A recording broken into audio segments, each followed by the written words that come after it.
Hello. This will be many of yours first introduction to my channel. So firstly, let me start off by saying my room is typically not this messy. I'm in the middle of transitional housing, so I'm not really getting set up right now, as in another week I'll be moving to my next location. However, all that aside, I implore you, stay to the end of the video. You may learn something. At least think about what you think about, right? Don't just be a sheep. Just don't take things at face value. That's the whole point of this, right? I intend to go into everything with an open mind, but my open mind, because I'm in the minority of thinking, right? Obviously, science is the pre-established way of thinking right now. I am trying to challenge that by looking a bit deeper. So scientists would say, we like to pop out the errors, right? Scientific method tells us what's wrong and what's right and everything. That's lovely. I love that. I'm just getting a little bit deeper into it. I'm a nitpicky person. I like to nitpick. I like when people nitpick me. It's how I become better.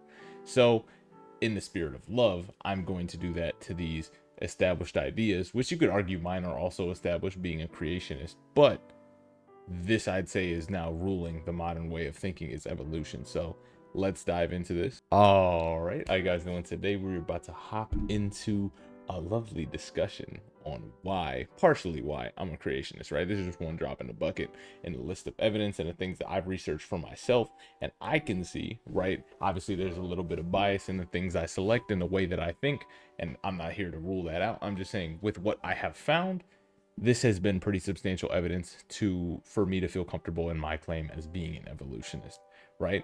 But the first things first, I want to make sure I like the video regardless of whatever side of the video or whatever side of the argument that you're on.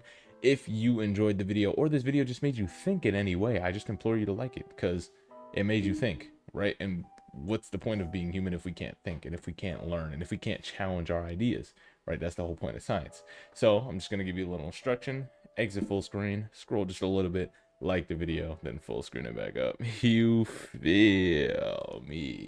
So like I said, a lot of y'all don't know me. That's my typical intro. Anyway, let's get into this. All right, so from the tab that we are on to the end is what we're gonna get through. Don't worry, it's not too horrible. A lot of this is just pointing at one-liners, whatever. So this initially started at the school that I'm currently at for college, right? I'm not gonna dox myself, but it was titled Writing and Rhetoric, and with that we got to write about whatever we wanted to. And obviously, as a Christian, I wanted to write about my religion and how deep into it I am, because I'd say that that's probably my biggest personality trait, and the thing I love talking about the most and discussing the most is that. So I would want to write about that, and I'm not big into writing, but when it's something I love, it comes natural. So me writing about this was writing and researching a lot about my creationist ideas and how I can find more evidence to share those ideas, right? Not because I had evidence prior, but because I was this thing and I thought, well, if I'm going to be this thing, I should seek out evidence, right? And I noticed that I was in the minority, so finding evidence would be a hard thing. So with that, I took a hard look at the dinosaurs. Recently, I stumbled upon this, right? Humans think, well, modern humans think that dinosaurs live at the same time because we have like cave drawings or footprints or whatever the case is, right? And somebody says, I believe at one time humans and dinosaurs coexisted. You can't draw what you've never seen. I believe that 1841 they used the word dragon because dinosaur was not in existence until 1841 when they first used the word. Somewhere in here, oh, here we go. I have the word dragon, which entered the English language in the 13th century. Dragon, which comes from Draco, huge serpent, dragon from the ancient Greek. It's a Greek spawning word. And from that, we can see the word dinosaur also comes from two Greek words, Deinos, which means horrible or fearful, and Sauros, which means lizard. Sorry for my pronunciation. I'm not Greek. I'm just putting on what I think it probably would sound like to try and be as cultural appropriate,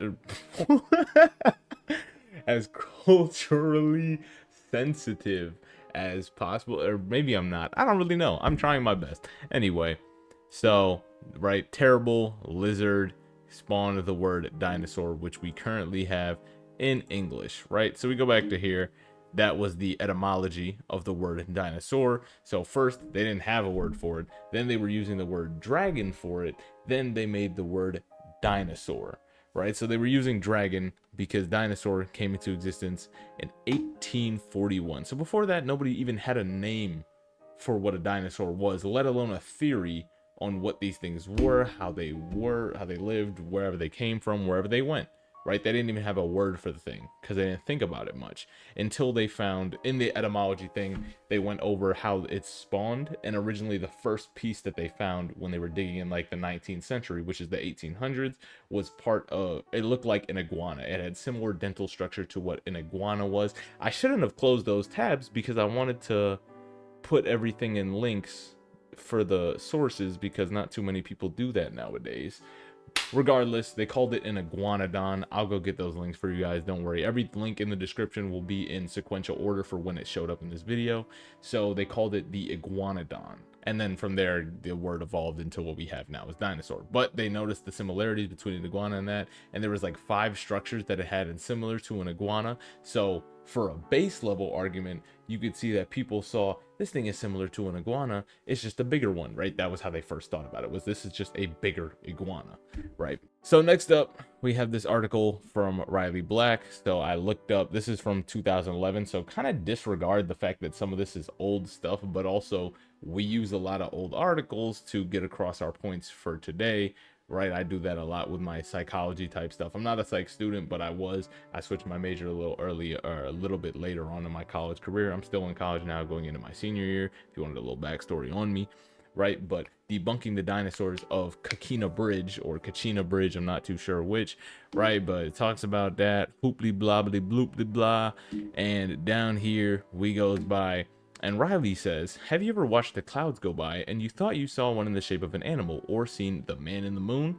These are examples of pareidolia, which is what a significant shape or pattern may be when it's really not there. This phenomenon also explains the dinosaur on Kachina Bridge. Upon closer inspection by Center and Cole, that's the people that wrote the dinosaur, or my bad, the article we're about to look at, the sauropod dinosaur turned out to be made of distinct carvings and mud stains. Definitely not a depiction of a single animal, and viewed in detail, looks nothing like a dinosaur. The separate carvings and mud stains look only to be a dinosaur wishing to find one there, right? And personally, I read this and said, you know what? That could make a lot of sense, right? And when I talked about people not including sources, I'm going to look at this research article to make sure that this person isn't just perpetuating something that they are thinking and only they are thinking, and then sheeple can then go read this article and think, yes, it was mud and all this stuff. Like, too many people, when I said at the beginning of the disclaimer, too many people don't really think about what they think about. They just read one thing from a second or third party source and say, boom, we got an opinion, that's that, it's proven, right? You got to go back to these original research articles and you got to read that stuff for yourself. You have to. It's imperative, or else your thinking can be flawed. But even then, is your thinking flawed if you don't even understand what's in the research article? Because the average person, they won't be able to understand what's going on in the average research article. However, this one was very easy to go into. So yeah, there's this from Riley Black. Go to the research article, right? It's got pictures. I believe I have this. Yeah, I had this up already, right? But the pictures of the things. So this was the sauropod, I believe, in question. This one was supposed to be the triceratops. I didn't care about that. That doesn't look like a dinosaur to me. This, however, is what people estimate it to look like. This is more what they claimed it is. So like layers upon layers of things, which the research article actually doesn't get into really how that happens, right? We can see in the results section, the head of the dinosaur is overlapped by a subsequent pecking of a spiral-like shape, a common motif in the petrographs. So this is the spiral shape, right? Not even the head. This was the head. The spiral was just next to it, indicating that if this was a common motif, this one thing is definitively human-made. They claim that a lot of this stuff was mud or whatever. So, right, Dinosaur 1, this is just that. It's rock paintings, all that Pueblo times. The torso superimposed over a previously pecked triangle at the apex, which protrudes above the dinosaur's back. The significance of the triangle is enigmatic. If you're familiar with the word enigmatic, it means difficult to interpret or understand or mysterious, right? So over a triangle, the triangle, this is enigmatic. What about this, which is the head and the torso and all that type of jazz? Or maybe they were confused at the head and they made the spiral and this is initially supposed to be the head. I don't know. Maybe the eye is there, maybe it's not. But this is that, this is that. This is the picture they used. And in this picture, you can see this is the torso, this is the triangle she's talking about. It's not exactly, the triangle seems useless to me. I don't really care about that. But right, we can see a neck going here. It looks like there's a little gap right here, but this isn't this isn't evidence of a gap in here, so they don't think this is a gap, but it looks a little bit like a gap here. We can see this line right here is what separates the quote-unquote tail, and there's something down here that may have been a separate image, right? But we know for a fact that the spiral is hand-drawn because it's a common motif, right? Are we just looking for things we want to look to?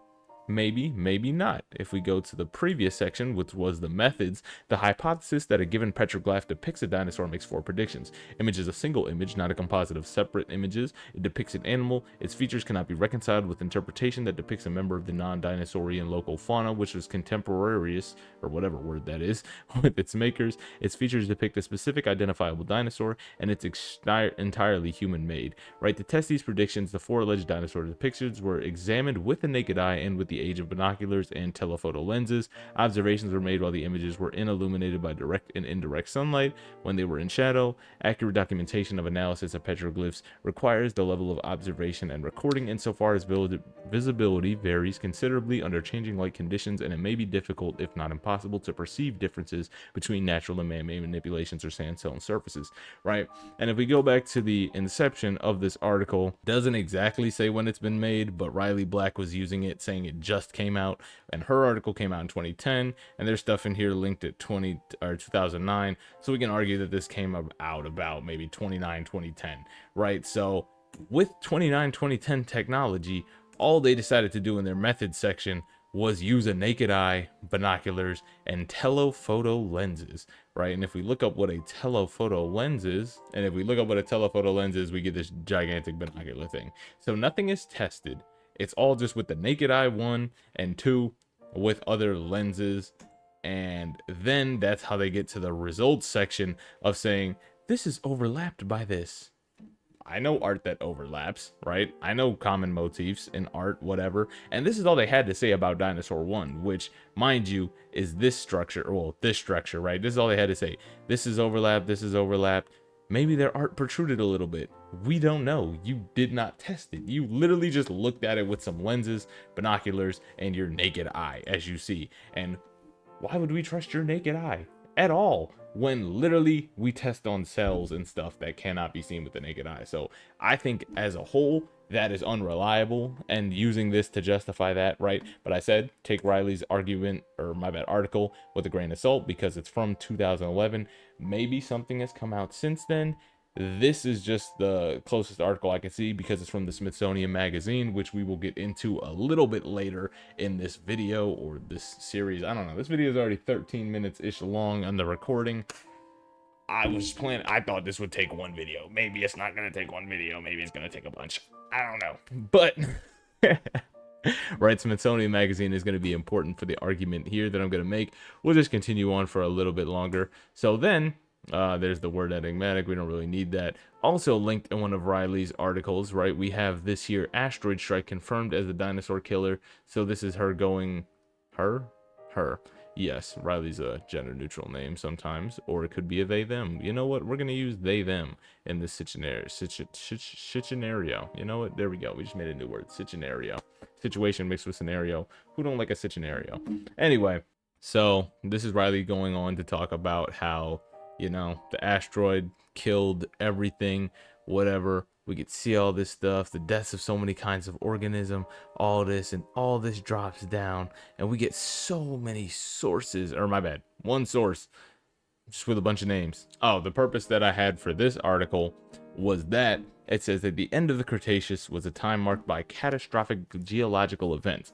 Not only did a chunk of extraterrestrial rock strike the Earth, but prior to the impact, a group of volcanoes in India, known as the Deccan Traps, were undergoing massive eruptions. These events have been well established through geological evidence, but the question is what roles they might have played in the extinction of so many kinds of organisms at the end of the period.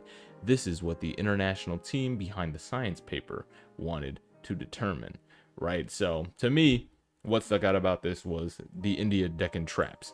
I didn't know about these, but this, we'll get into the more biblical evidence that I have. Well, you know what?